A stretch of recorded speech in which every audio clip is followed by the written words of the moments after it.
Suzanne Lucas is known far and wide as the evil HR lady, which is sort of like referring to a mafia hitman as the murderous hitman. Yeah, we know it's your job. Bumping people off is what you do, though, in fairness to hitmen, they're quicker and more efficient than your typical HR professional. Maybe it's fair to say that. But Suzanne is not your typical HR professional, or more precisely, HR consultant. Unlike, oh, I don't know what, 98% of HR people, she brings humor to her work. And by that, I don't mean that she's just funny, which she is, but she actually uses improv comedy in her HR workshops when she's not doing it on stage. That's right. You heard right. Suzanne joins us today from her home in Basel, Switzerland to talk about her passion for improv comedy, and if we're lucky, even demonstrate some of her chops. We'll be back with Suzanne Lucas right after these words.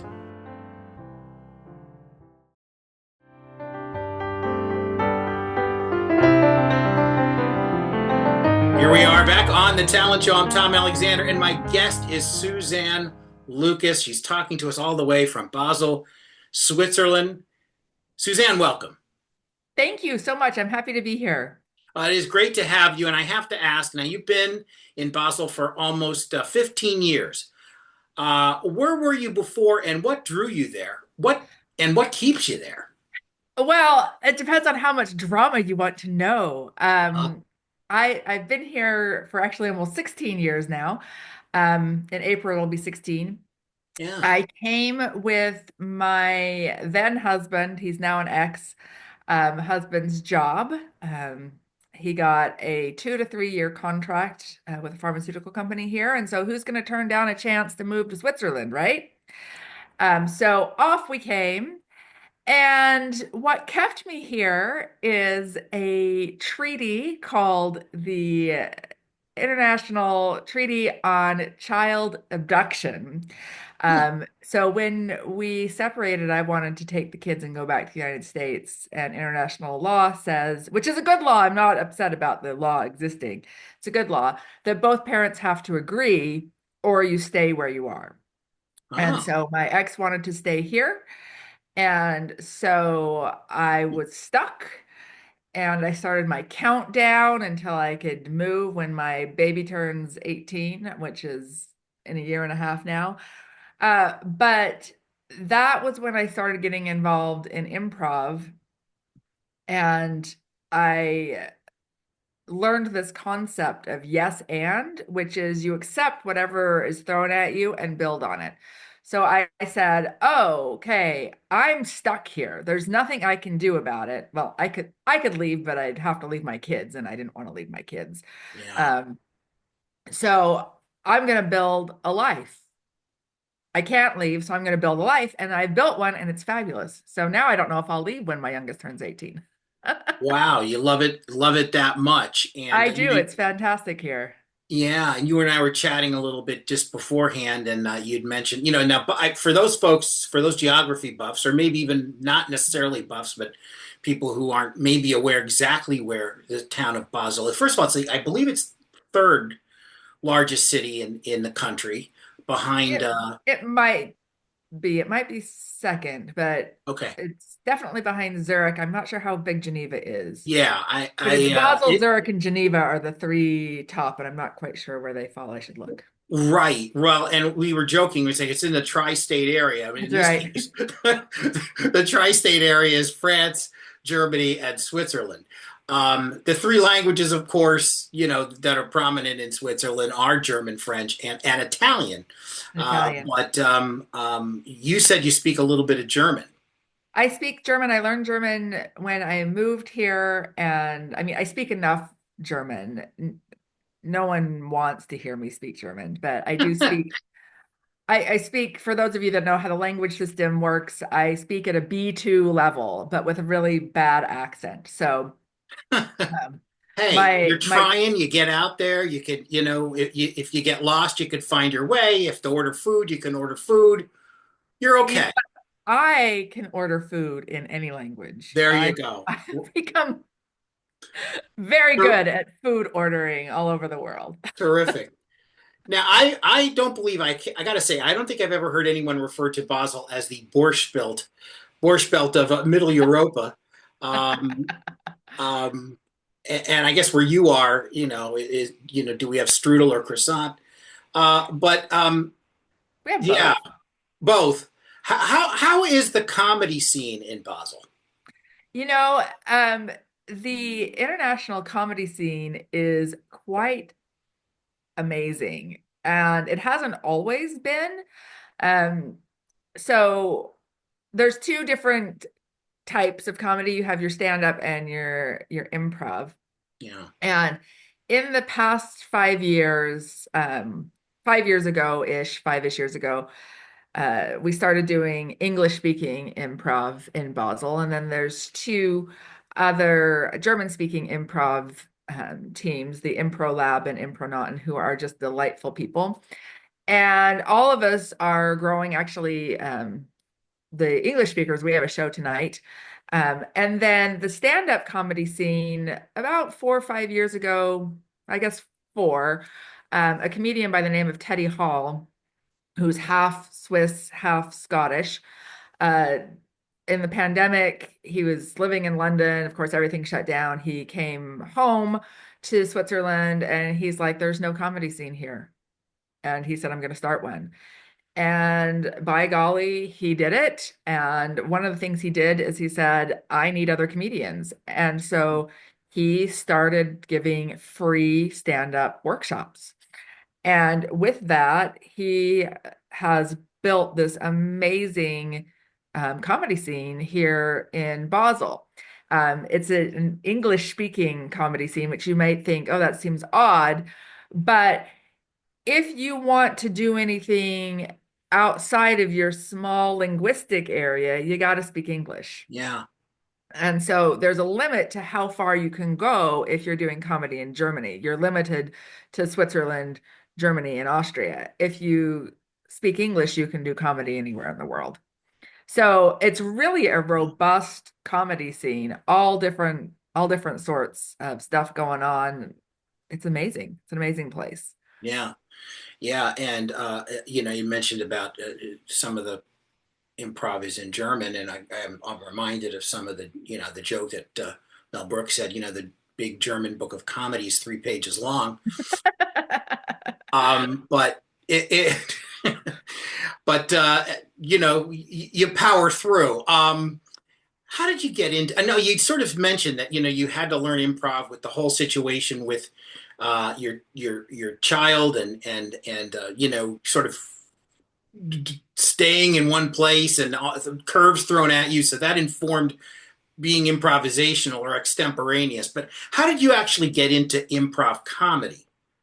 Well, how that started, one of my friends runs a theater company, and she wanted to start improv classes. And so she found a teacher who had been trained through Second City out of in Toronto. Yeah, Second City is a very prominent feeder school for Saturday Night Live. yeah, So she had been trained that way. She lives here in Basel. Her name's Jennifer Kane Birkmose. And so she said, hey, I've got this woman to teach. Please take a class. And I was like, and I said, honestly, I said, I'm an HR person. We're not funny. And she said, please, please, please, I just need people in the class. I know you could do it.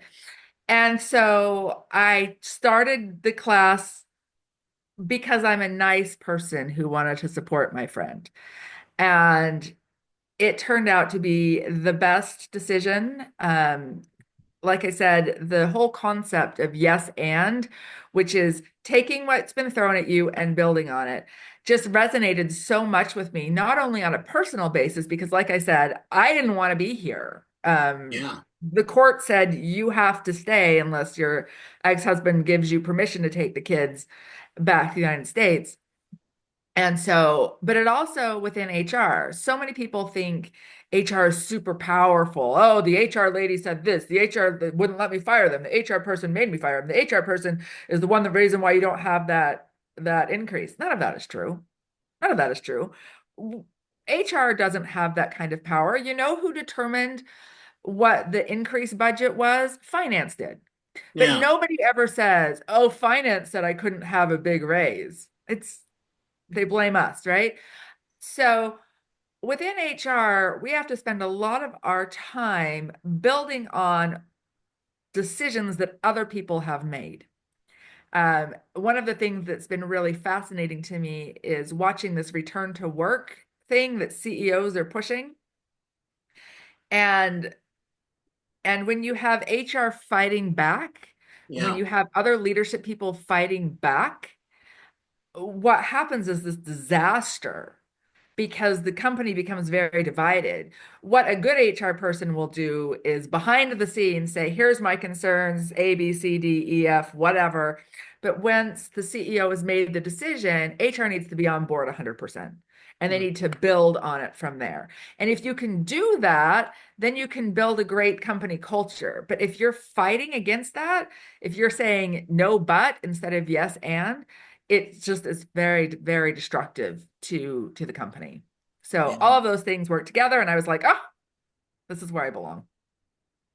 Yeah, that's fascinating. Look, every comedian bombs. I mean, it's part of the process. You're aware of this. Improv is more than any form of comedy is really going out on a limb. Nothing's time tested, mother approved, if you will. Right. You don't know what's going to happen one moment to the next. What's it like to be in the middle of an improv that's bombing? And I will ask you this just to go a step further for the benefit and amusement of all of us in the audience here. Feel free to share an example or two of utter and complete humiliation. Are there any of those? Are there any of those, Tom? Are there? There's 1 million of them. One of the strong principles of improv is also fail with joy because we Yeah. know we're going to fail at some point. The absolute worst, we were hired to perform at a company Christmas party. And it turns out that the employees were not thrilled about our presence there. So normally when you're doing an improv show, people have purchased tickets to come see improv, right? So they're like, oh, I've spent money because I want to see improv. When you're doing a company Christmas party and they had dinner, speeches by the executives, us, and then they had a band to do a dance And I'm sure some drinks as well, right? and some drinks. Yeah. Yes. Mm-hmm. The executives went on and on and on and on and on and on and on and on and on and on. They were supposed to have like 5 to 10 minutes.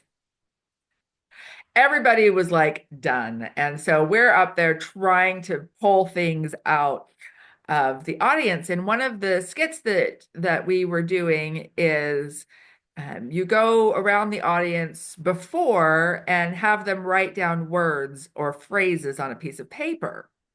And then we put them into a hat. And then as we're doing the scene, you'll say like, and then my mother said to me, and you pull out the slip of paper and you read whatever's on it. And then you have to justify why that is. This usually kills. People just think it's hilarious. It was just dead. And the things that these people had written on slips of paper were things like Merry Christmas and I like Christmas markets. And then another Merry Christmas. Like it was just Dry and matter of fact. nothing. Yeah. And we just tried our best. And the whole thing was like pulling teeth the whole way through. And I've never been more relieved to get off stage. I'm like, I am so done with you people. And the audience was thrilled to be done with us as well. Yeah. The feeling was Because mutual, as they say. they were happy to be gone and they wanted their band and their dance and they wanted to talk with their friends. They didn't want a show. Now I have done other parties, other corporate parties where they were thrilled to have us and they were engaged. And so I'm not saying don't hire improv people for your company holiday party. You can. You just got to make sure that it's something that your employees are actually interested in. These employees were not interested in it for whatever reason. I don't know why. It was terrible. That was my worst bomb. It happens, but again, a learning process, and hopefully you grow from it. And that's how it all plays out, folks. My guest is Suzanne Lucas, and we're talking HR combined with improv comedy. And I want to find out the idea that when did it occur to you? We're going to do that on the other side of this break. This is the Talent Show. I'm Tom Alexander. We'll be back with Suzanne right after these words.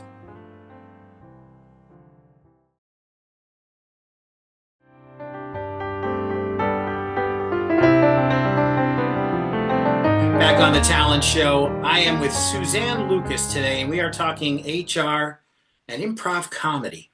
When did it occur to you, Suzanne, to combine improv comedy with the HR world? What did you expect to accomplish, and what was the reception?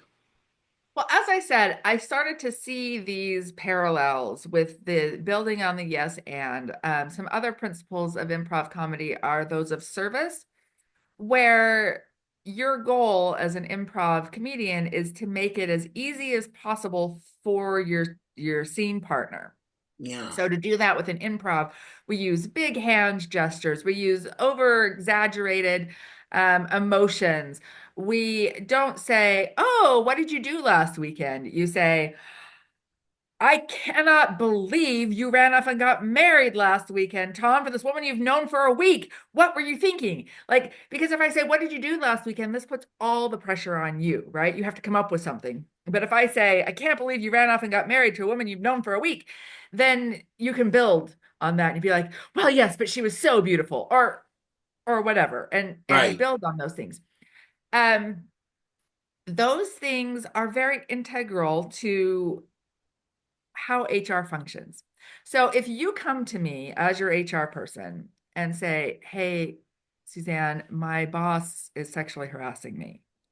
And if I say to you, "What would you like me to do?" that puts all the pressure back on you, right? How are you supposed to know what you'd like me to do? Do you know the law around it?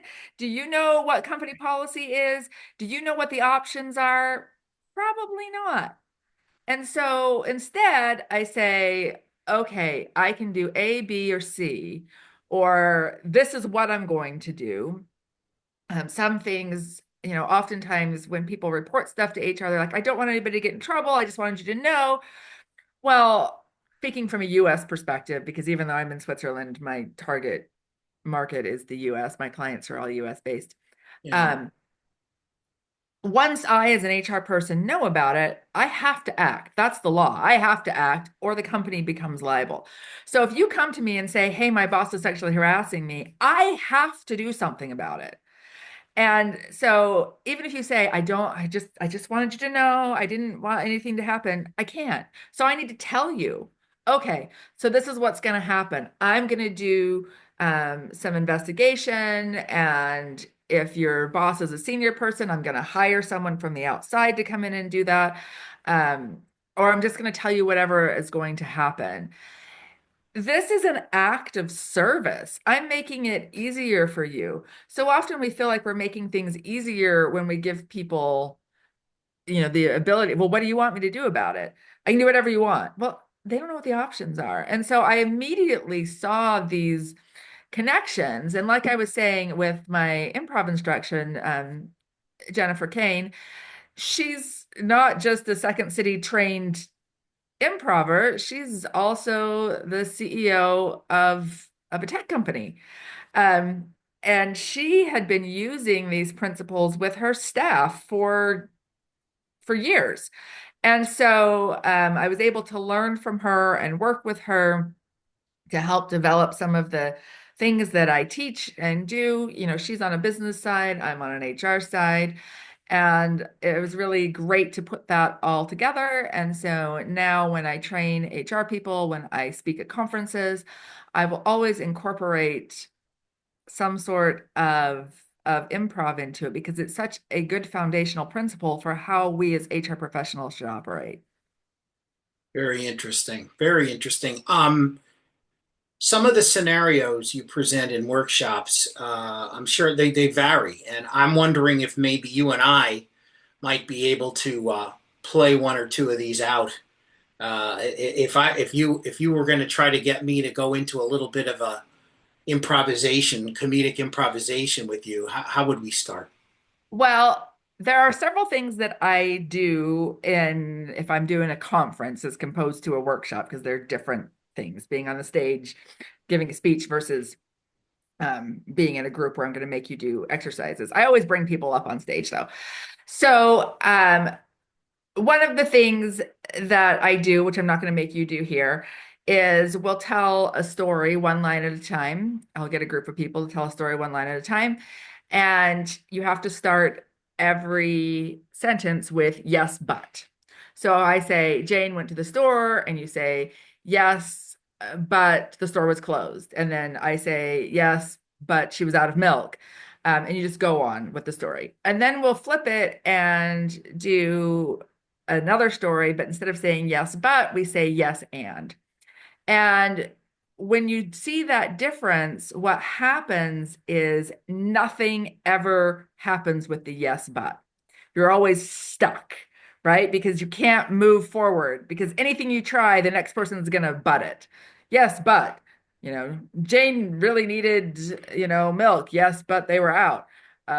So yes, but Jane decided to buy, Coke instead. Yes, but the Coke had too much sugar. Like there's never anything moving forward. So There's no that's one, solution. Yeah. there's no solution. But when you yes and you can find a solution. You can get Jane her groceries or Well, let's try a whatever. yes and. Let's just for Want to do it? fun. Sure, let's try a yes and. All right. So Jane went to the store. Yes, and she got there by walking backwards. Yes. And people thought that was rather strange. Yes, and we have to remember that it's a Saturday when it's legal. Yes. And Jane went into the store to look for new shoes. Yes, and she also wanted to find some socks, but they were out of socks because the silk manufacturer went out of business due to the fire. Yes. And Jane was still very sad about that fire. Yes, and the fire was started by a 4-year-old boy who was playing with matches when his grandfather told him he shouldn't. Yes. And it was all over the news. Yes, and perhaps we should stop because I don't know what to say next. You don't have that option. No, we don't have that option. We just have to keep going, right? You have to keep going. But that's generally the play. That's just kind of how it works, and it gets people to think in real time. In real time. And so Yeah. another game that I play is one called Headlines, which is we're going to give headlines. And the trick is the first word of your headline has to be the last word from mine.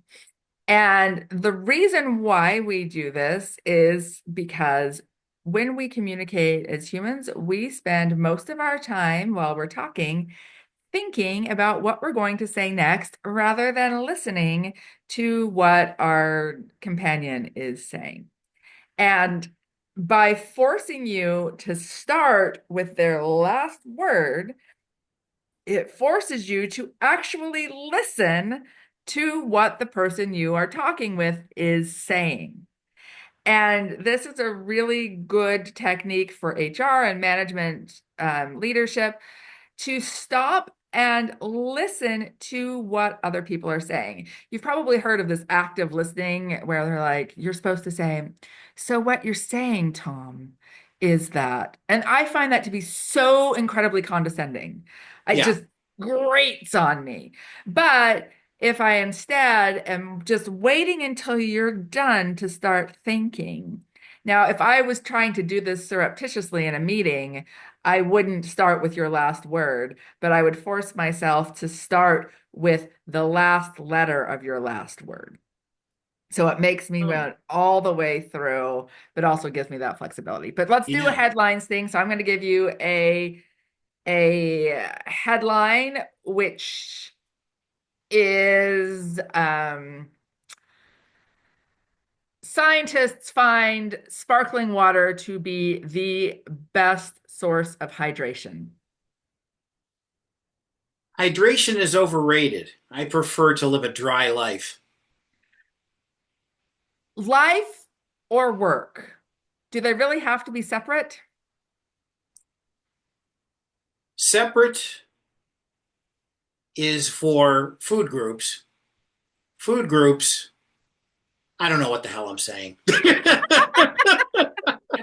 But you notice there's a little pause between each one of us speaking. Yeah, yeah, And that's okay. Culturally, we're kind of uncomfortable with pauses in conversations yeah. because Awkward we're silence, they call it, right?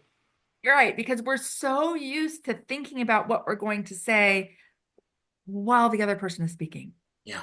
So this is a force you to stop and listen to everything before you speak.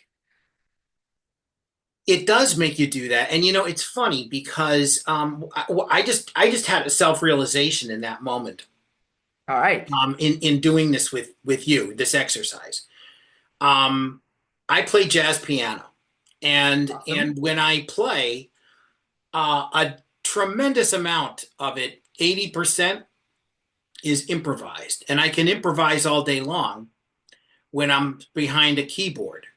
Now, part of that is through years of experience, and but also the ability to let go. When I was on the spot here improvising with you in a different medium, it was much harder for me. I could do it for a few seconds, but not for a long period of time. Now, maybe with experience, I get better at it, but it is not the same part of the brain. At least I think. I don't think it's the same part of the brain that improvises this form of improvisation versus music. So it's one of those observations I made in real time here as we're talking, because it's a real different discipline for me entirely. Well, it is a real different discipline, and I'm a pianist, but I don't do jazz. I need those notes Yeah.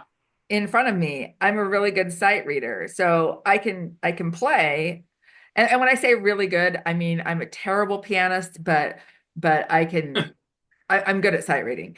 Um, I'm the opposite. I mean, I can't really read. I can read charts a little bit, the notation, forget, but I can Yeah, play. so it's a completely different skill. So if you wanted me to sit down at the piano and improvise on the piano, it would take me a long time to learn Yeah. how to do that.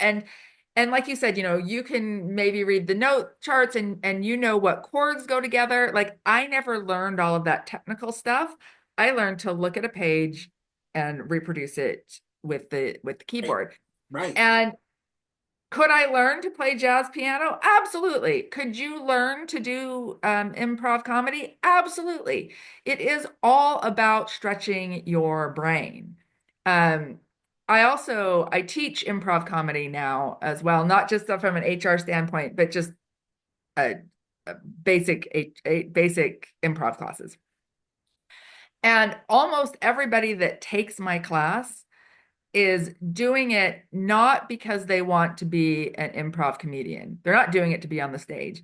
They're doing it to stretch their brains and to become better presenters and to become better at having conversations with people and learning how to think on your feet because it's all of those things. And it's done in a very fun environment where it's okay to fail. Uh, so often we're so scared of failure, but failure is baked into to improv. It's just part of it. It's just Yeah. how it goes. Yeah.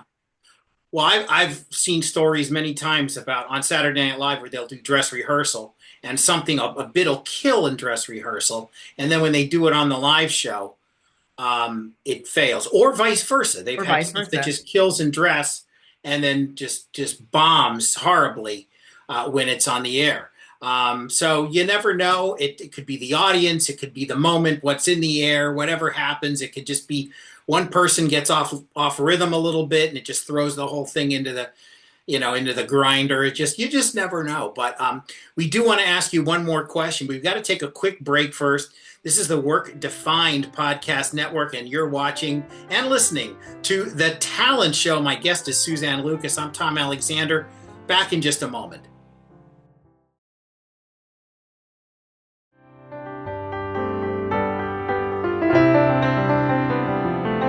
Back with Suzanne Lucas on The Talent Show. Suzanne, just wrapping things up here. For the past 18 years, your primary brand has been Evil HR Lady. Now, that's a great name, by the way. You Thank recently you. changed it, though, to improve, I should say. Improv or improve, same thing. Improve your HR by the Evil HR Lady. Why the change? Because I have really started to feel like the world has gone so negative. Everybody's angry all the time. And I think back in 2006, when I adopted the Evil HR Lady moniker, it was a joke and everybody got it, right? It was just funny.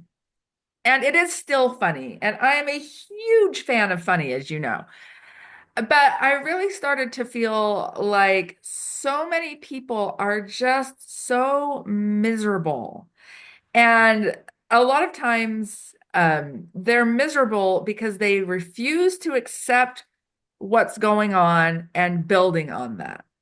Yeah, And so I really wanted to focus on positive things rather than negative things. And additionally, when I started Evil HR Lady, my target, my idea was I would help normal employees know what was going on behind the scenes in HR. So I'm going to be the HR person that sneaks out and tells you what's going on.